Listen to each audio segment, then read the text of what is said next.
Cukup ya? Enggak usah pakai pertanyaan ya. Hah? Ngapain? Untuk? Hah? Hah? Untuk apa? Ada yang mau tanya? Sekarang aja, kok belum zuhur, masih lama zuhurnya. Ada yang mau tanya? Oh, sekarang aja, ada yang mau tanya? Saya kasih waktu sampai zuhur. Ada yang mau tanya?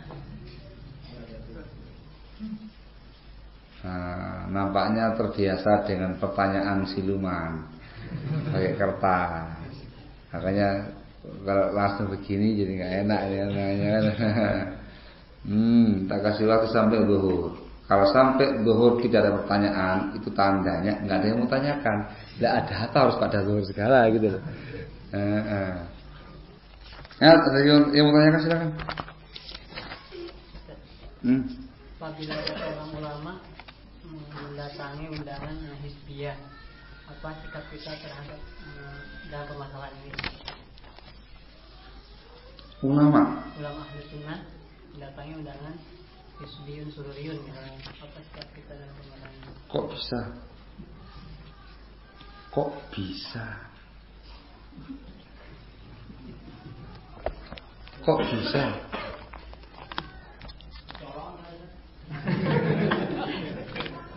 Kok bisa? Itu pertanyaan yang besar. Kok bisa? Jawaban. Tanya sekarang ini. Kok bisa? Kok bisa? Saya bolak-balik ngomong atau diem aja? Jawab dong. Kok bisa? Kok bisa? Barakallahu fikum. Ya, kaidah umum di dalam seperti ini.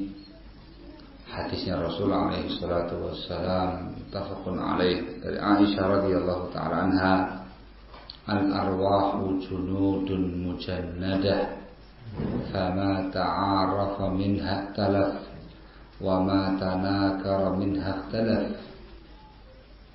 Roh itu satu kesatuan pasukan, arwah junudun mujannadah, yang saling mengenal akan bersatu, yang tidak saling mengenal akan berpisah. Itu namanya ulfah. Itu ulfah. Barakallahu. Ini yang harus dilakukan baik-baik. Nah, seseorang yang dinyatakan sebagai alimun sunni haqqan, ya, tidak memiliki asya, tidak memiliki perkara-perkara yang sedang diperbincangkan. Tamam, itu mesti rohnya itu mencari roh-roh lain yang dia kenal, dimanapun dia berada, klop. Begitu kenal, iktalaf, langsung bersatu. Tidak kenal, mesti berpisah.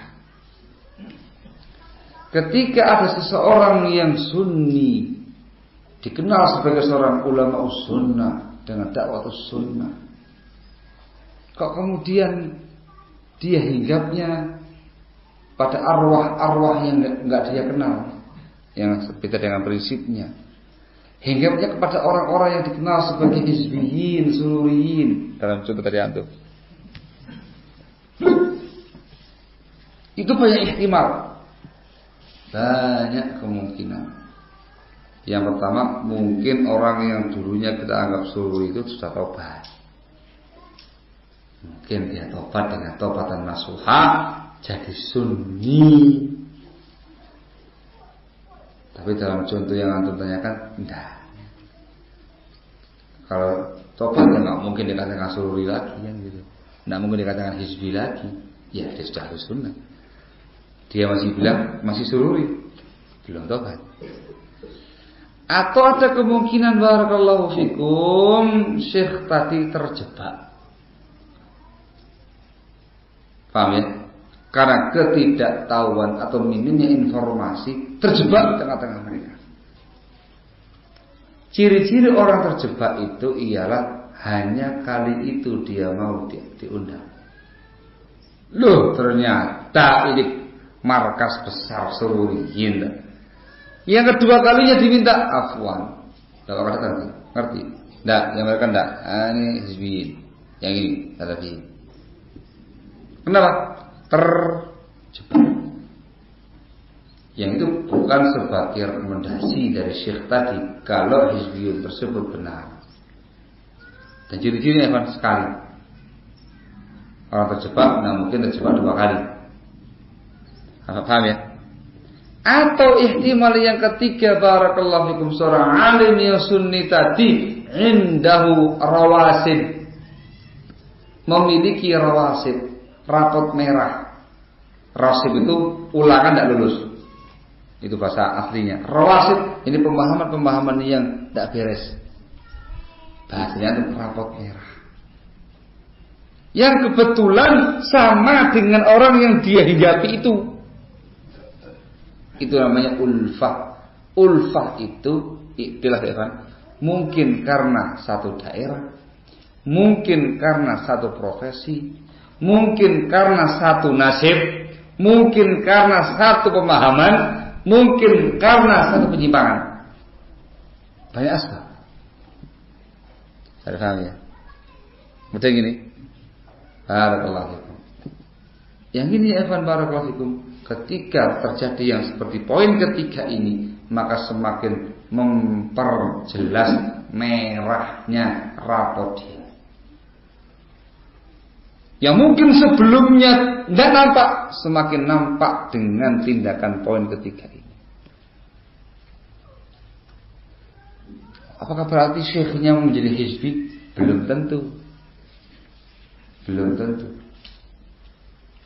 Itu proses panjang di kalangan para ulama untuk menvonis hizbi seorang alim. Setidaknya pada alim itu ada perkara-perkara yang disoroti, yang harus dibenahi. Ada konslet pada rumahnya dia ini. Paham ya? Rumah kamar depan konslet, yang lainnya kan enggak. Benahi yang itu.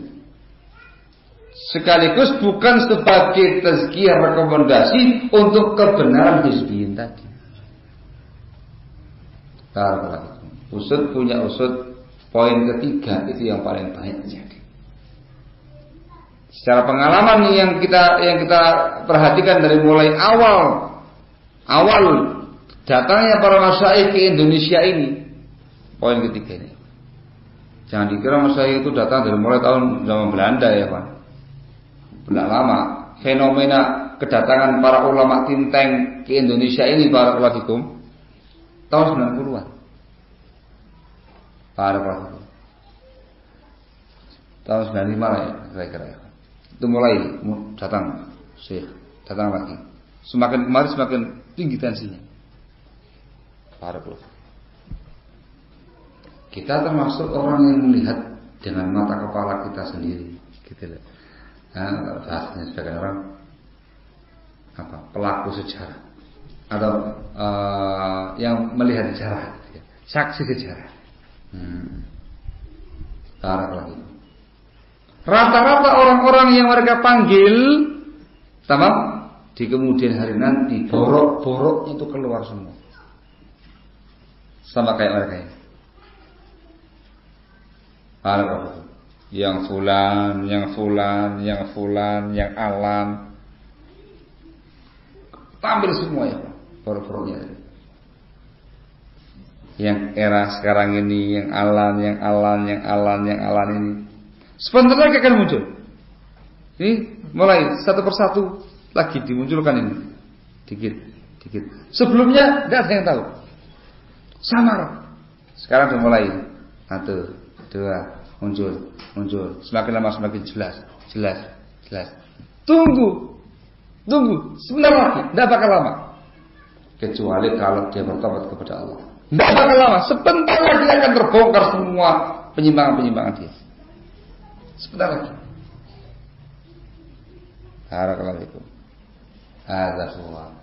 Dan ingat ciri-ciri ashabul ahwa'i wal bid'ah barakallahu fikum, mereka itu suka bergelantungan dengan orang-orang yang dianggap alim yang yang senasib dengan mereka, yang memiliki penyakit kayak mereka. Barakallahu fikum. Hadza huwa Allahul musta'an. Masa harus saya jelaskan lebih rinci?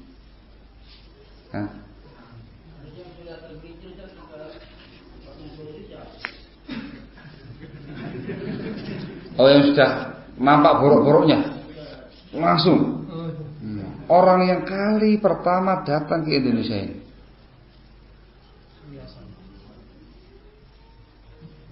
Tahu enggak? Tahu enggak? Itu orang kesekian. Itu orang nggak beres ke sini. Tahu enggak? Enggak tahu. Nah, itu makanya di antara sebab kenapa orang pada bingung, karena tidak tahu sejarah. Orang yang tahu sejarah maka dia akan menyatakan dengan tenang. Ini yang dulu nggak beres. Repotnya orang yang ngerti sejarah ketika berbicara dituduh bicara serampangan, dituduh ngomongnya ngawur dan segala macamnya. Susah menjelaskan sama antum-antum yang baru yang ngerti sejarah ini ya Pak. Harus panjang dulu, lama baru nilai. Jadi nampaknya perlu membaca kitab sejarah salafi di Indonesia ya. Ya lumayan lah, banyak membantu di kitab ya.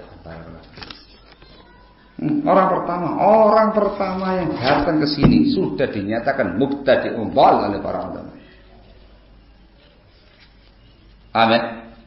Nah, sudah itu. Ulama besar yang berbicara. Syekh Rabi' sudah turun tangan dengan statementnya, terutama Syekh Uqatul Jabiri hafizahullah taala wa ra'ah, dan terkhusus Syekh Muhammad bin Umar Bazimul. Barakallahu fikum. Perkara prinsip.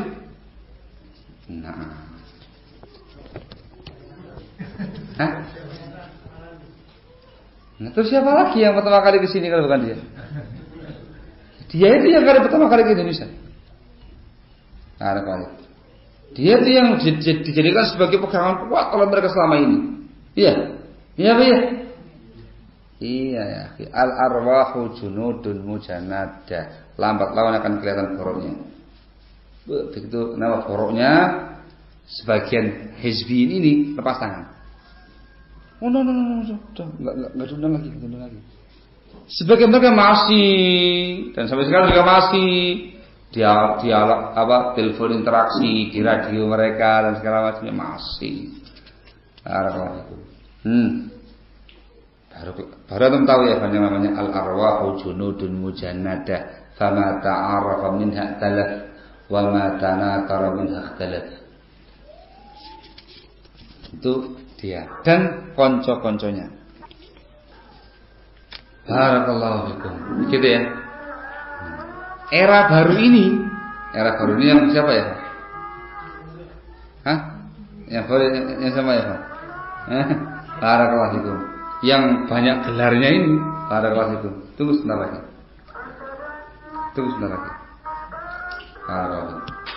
Ya yang tahu duluan ya yang di atas. Nah, yang di bawah kan cuma gini-gini aja. Tunggu sebentar lagi. Saya termasuk orang yang paling telat dalam tahu masalah ini ya Pak. Karena baru tahu kemarin. Paling telat. Yang lainnya sudah pada ngerti semua. Kita orang paling telat. Tercengang saya mengetahuinya. Tercengang. Kasih file banyak hampir segini. Belum. Semuanya tentang orang-orang ini. Mengerikan.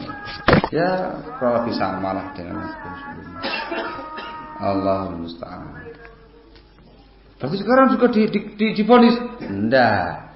Yang berhak untuk divonis bukan kita, tapi para ulama. Tapi ingat, ada borok-borok tertentu yang membuat mereka itu sama dengan yang undang gitu. Itu namanya ulfah. Paham ya? Ulfah. Senasib, sepemahaman. Kalau enggak segera diobati ini borok, bukan perkara yang mustahil. Di kemudian ikhwan akan terbongkar semuanya. Dan ingat, para ulama kita itu adalah orang-orang yang paling hakim, yang paling arif, yang paling bijaksana, yang paling sabar ngurusi orang seperti ini. Tidak gampang dikeluarkan. Paham ya? Nah, ya pelan-pelan mengeluarkannya, dikit-dikit. Nah, bayangnya orang-orang yang nggak paham tadi itu bicara tanpa ilmu. Padahal afwan kalau kemudian diizinkan oleh para ulama dan para masyayikh untuk berbicara belak-belakan, wah itu segudang arsip bisa keluar semua tuh entah apa itu. Jadi gimana ini? Hah? Jadi gimana Salatul Malik?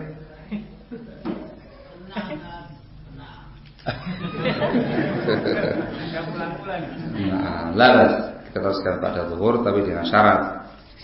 Jangan lama-lama komatnya nih. Tamam, kopiah sebentar langsung mati, langsung dimulai lagi. Betul ya? Ini jangan molor azan jam 12:04, sholatnya jam 1, jangan. Langsung, barakallah. Tanya jawab atau tema baru? Bukan tema baru, Ustaz. Oh, tema baru. Tema yang sudah ada. Oh, sudah ada pengumumannya. Iya. Tema inti itu lanjutan itu. Barakallah. Iya. Tanya jawab atau tema yang itu? Tema yang ini halus, lembut ya, halus banget pokoknya. Gitu ya. Baik. Wallahu a'lam bishawab. Subhanallah wa bihamdika asyhadu an la ilaha illa anta astaghfiruka